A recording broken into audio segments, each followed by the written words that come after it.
कि गली गली में यहाँ को रथ हम पान जब लेके चलते हैं तो वहाँ एक नारा आता है कि नीतीश मोदी होश में आओ, मेरा आरक्षण वापस करो। सुरक्षा नहीं मांग रहा सरकार से, मेरी सुरक्षा मेरे गरीब बहनों भाइयों की दुआओं में, राखियाँ बांधती है उसमें है।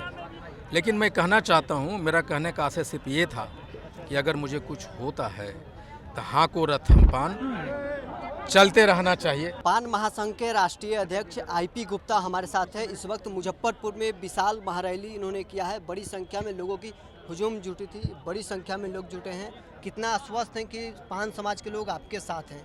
देखिए, इस रैली का धन्यवाद दीजिए इस 80 बरस के बूढ़े वीर कुंवर सिंह को। ये स्वस्थ नहीं है लेकिन 24 घंटा काम करते रहे। ये हमारे जिला अध्यक्ष है, इनको बोलते बोलते गला फंस जाती थी। भीड़ की साधी क्रेडिट, अरे उनको कहिए ना भाई क्या है, एक मिनट उनको ये सारा क्रेडिट ये तीनों इंसान को जाता है। और जो जिला अध्यक्ष हैं सीतामढ़ी के और शिवहर के, वैशाली के, उन जिलाध्यक्षों की सारा क्रेडिट जाता है। और हाँ को रथ हम पान हमारे शरीर में, नसों में गर्म खून की तरह बह रहा है। ये भीड़ इसीलिए संभव हो सका। आप मंच से संबोधन करते वक्त इमोशनल हो रहे थे, क्या कारण है?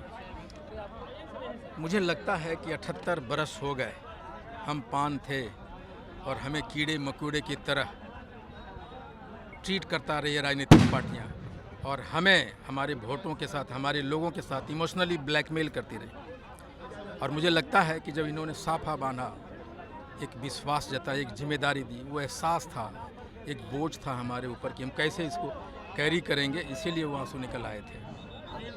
इतनी बड़ी भीड़ आज के रैली में थी, आगे की रैली अब कहाँ होने वाली है और तैयारी क्या है? देखिए, 17 नवंबर को मधेपुरा मधुबनी के जयनगर में एक रैली होने जा रही है।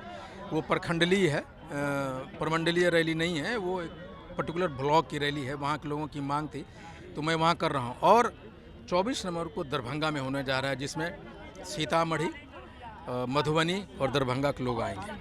4 सीट पर बिहार में उपचुनाव हो रहे हैं, क्या लगता है कि पान समाज के लोग किस ओर जाएंगे? देखिए, और किस ओर जाएंगे ये मैं नहीं कह रहा, लेकिन ये मैं ज़रूर कहूँगा कि गली गली में यहाँ को रथ हम पान जब लेके चलते हैं तो वहाँ एक नारा आता है कि नीतीश मोदी होश में आओ, मेरा आरक्षण वापस करो। मतलब नीतीश कुमार के अगेंस्ट में ही पान समाज के लोग 4 सीटों पर वोट करेंगे? नहीं, हमको तो लगता है कि हमारे मनस्थिति में लोग हैं कि भाई ये दोनों ने मिलकर हमारा आरक्षण को छीना, हमें तमाचा मारा है, तो दर्द घाव तो हरे हैं और भरेंगे नहीं जब तक आरक्षण वापस हमें नहीं मिलेगा। एक अंतिम सवाल रहेगा, मंच से संबोधन के दौरान आप अपनी सुरक्षा को लेकर चिंतित नजर आ रहे थे। देखिए, मेरे घर पे कुछ लोग संदिग्ध वहाँ देखे गए थे और इसलिए मुझे लगता है कि मुझे अपने लोगों को ये बताना चाहिए ताकि अगर मुझे कुछ भी हो जाए तो आंदोलन रुके नहीं। सुरक्षा नहीं मांग रहा सरकार से, मेरी सुरक्षा मेरे गरीब बहनों भाइयों की दुआओं में, राखियाँ बांधती है उसमें है। लेकिन मैं कहना चाहता हूँ, मेरा कहने का आशय सिर्फ ये था कि अगर मुझे कुछ होता है तो हाँ को रथ हम पान चलते रहना चाहिए, चलता रहना चाहिए, इसलिए। चलिए, पान समाज वाले आईपी गुप्ता हमारे साथ थे, जिन्होंने पान महारैली आज मुजफ्फरपुर में किया है और बड़ी संख्या में जो लोग हैं मुजफ्फरपुर में पहुंचे थे। क्या कुछ कहना था इनका आपने सुना। बहरहाल इस खबर में इतना ही। आप बने रहे न्यूज़ 4 नेशन के साथ।